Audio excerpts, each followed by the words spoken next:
ఇంత గొప్ప కుటుంబానికి కోడలు వయ్యుండి సభ్యత సంస్కారం లేకుండా మగాడి మీద చేయి చేసుకుంటావా?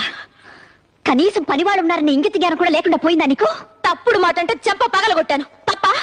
అయినా నువ్వెవరు నాకు అడ్వైస్ చేయడానికి? నాకు అత్తగారివా? కోడలిగా ఈ ఇంట్లో దీపం పెట్టడానికి నువ్వెలా వచ్చావో నేను అలాగే వచ్చాను. దీపం పెట్టడం అంటే నూనె పోసి వత్తి వేసి వెలిగించడం కాదే. పోయే వరకు మనం బ్రతకాల్సిన ఈ ఇంటి పరువు మర్యాద కాపాడమేనే దీపం పెట్టడం అంటే. నువ్వు చెప్తే తెలుసుకోవాల్సిన స్థితిలో నేనేం లేను. నేను నీకంటే ఎక్కువ చదువుకున్న దాన్ని, నాగరికత తెలిసిన దాన్ని. నాగరికత అంటే అర్థం పెద్దవాళ్ళని గౌరవించకపోవడం, మగాడిని చేయి చేసుకోవడం అనుకుంటున్నావా? కాదే.